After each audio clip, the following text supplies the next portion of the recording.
Another quick tutorial. In today's tutorial, I'm going to show you guys how to go about resolving a Windows 11 blue screen error you're having on your computer. So whether you're performing updates, you're getting an IRQR not less or equal message, K-mode exception not handled, kernel data in-page error, a lot of errors pertain to this problem, and we're going to go ahead and jump into what should hopefully be a pretty straightforward process, guys, and we're going to go ahead and jump right into it. So first thing I'd recommend doing would be to actually go ahead and boot to the troubleshooting utility on Windows 11. So if you do a hard power off 3 times in a row, Windows should automatically attempt to launch the starter prepare utility. And if it doesn't find anything, it will give you the option to select advanced settings, in which case it will take you to a screen that looks like this.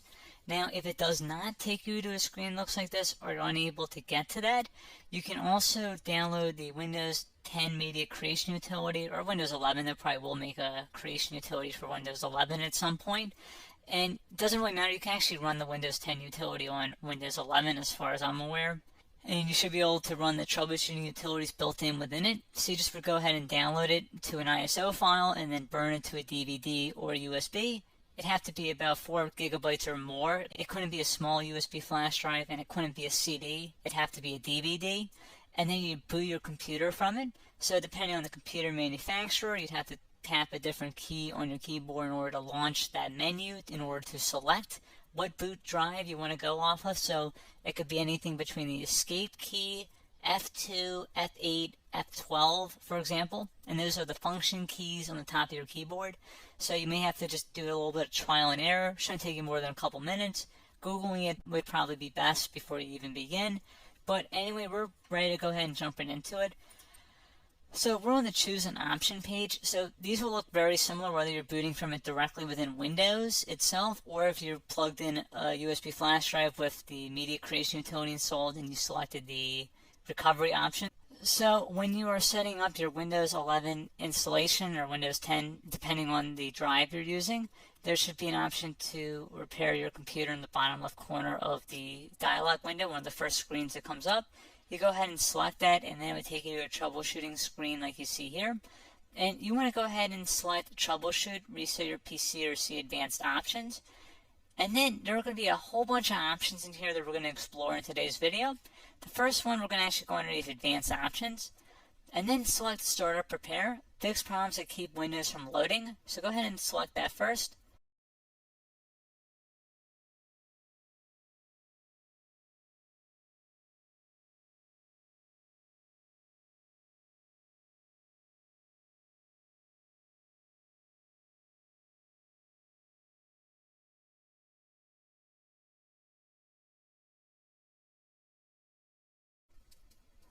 Okay, so you can see it could not repair our PC. That was our first option we could try. Something else, if we go back into advanced options here, and then select troubleshoot, we're going to go underneath advanced options again. You can go ahead and actually access safe mode by selecting startup settings. And then if you select the restart button, you have the option on the screen, select safe mode with networking, which will give you a key on the screen. It'll tell you which key to press to enter that. I believe it's the F7 key. It'll do that for you. I'm not going to go over that in today's tutorial because I don't really want to go into safe mode, but you're more than welcome to attempt that by going into here and then selecting restart. Again, it'll launch another screen. It'll say what key do you want to press, and it'll give you like 7 or 8 different options, and you want to select safe mode with networking. There's also an option for a command prompt too, but that's going to be something we're going to cover later in this video, and we don't even have to go through that in order to access it. So that's why I'm not going to really push for that, because unless you know exactly what's causing the problem, you probably don't need to go into safe mode. Unless you're trying to recover files, in which case then you definitely can go into safe mode, but we're trying to actually recover our computer here. So I hope that makes sense. Something else we can also try here as well would be to uninstall updates, remove recently installed quality or feature updates from Windows. So if you go ahead and select that, you can uninstall the latest quality updates, which generally is the more day-to-day updates. Feature updates are the less regularly released ones, like the big ones. I would equate it to service packs in like Windows 7 and Windows Vista and Windows XP. So larger updates that occur once or twice a year at most.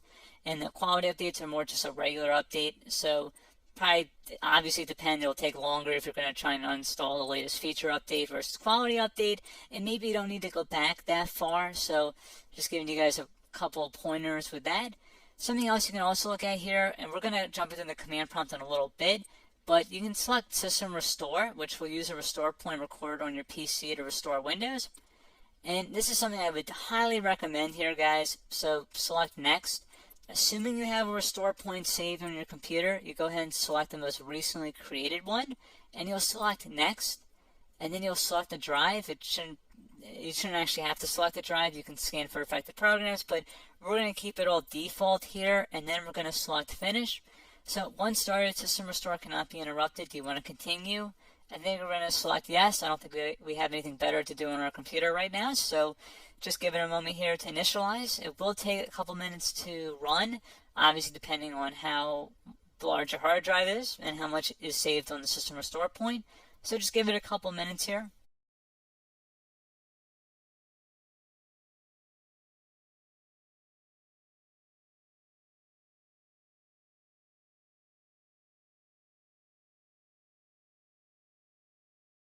Okay, so you can see System Restore completed successfully. The system has been restored. Your documents have not been affected. Click the Restart button to restart your computer. Go ahead and select Restart.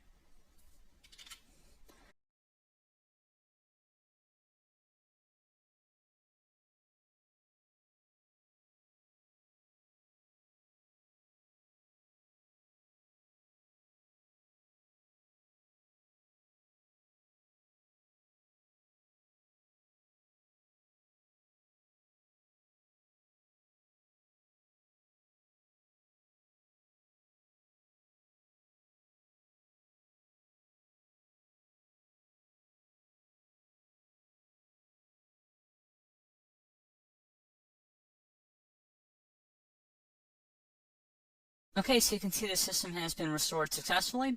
We're going to go over a couple different methods in addition to that if that did not work. So I'm just going to pause the video and we're going to start back on the recovery screen that we started with. Okay, so a couple other things we can try here too. If you go back into Troubleshoot, you can select Reset Your PC, while you choose to keep or remove your personal files and then reinstalls Windows. You can select to keep my files, which will remove apps and settings but keeps your personal files. You can also select Remove Everything, which will remove all of your personal files, apps, and settings. So this is more of a factory reset, the second option here. First option, it should not delete all of your personal files. However, it will pretty much clear most of your programs, and keep in mind, there's no guarantee that your information, number one, is even still available and easily recoverable on your computer to the point that you actually would be able to recover anything. And the second point is that there's always a chance that it won't actually recover and it will just do a factory reset anyway. So there's no guarantee that actually would keep your files anyway. So I would recommend trying to get a recovery tool and backing that up first before selecting it anyway. But again, those are a couple different options. And then something else you can try here, if you go back to the Choose an Option. Another option, if you go underneath Choose an Option and select Troubleshoot, Advanced Options, and now select where it says Command Prompt. Okay, so the first thing we should do is type our main hard drive here. In most cases, it should be the C drive. So you just do a C:, and then hit Enter on your keyboard. So once you're underneath the C drive, we're going to type in dir, and then hit Enter on your keyboard. It should have program files, users, and Windows all in there. That's how you know you're in the right directory.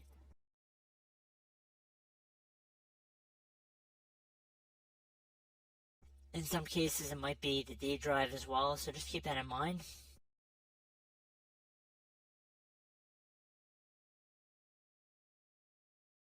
Next thing we're going to do is type in cd space / Windows / system32 / config, and then you're going to hit Enter on your keyboard.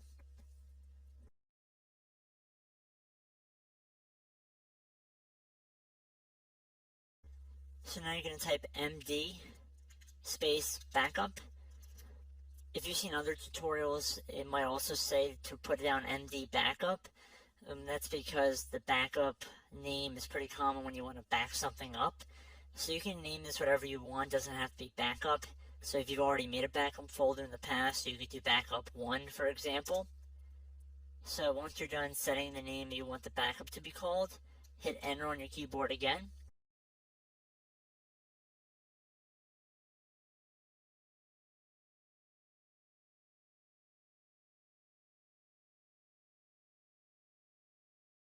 At this point you want to type copy, C-O-P-Y, space, then you want to do the star symbol above the 8 key, then do a period or a dot, whatever you want to call it, then another star sign, and then another space, and then type backup, and then hit enter on your keyboard.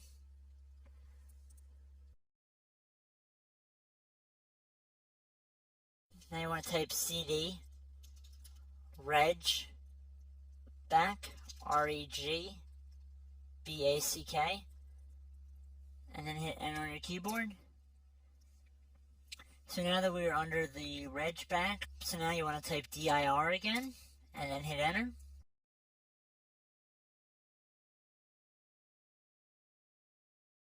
So now at this point we're going to type copy again. So copy, space, star sign, dot, another star sign, space, and then 2 dots. So we're going to type copy, space, star sign, dot, sign, star sign, dot, dot, and then hit enter on your keyboard again. So for overwrite, you want to overwrite all. So type A on your keyboard, so capital A, and then hit enter on your keyboard.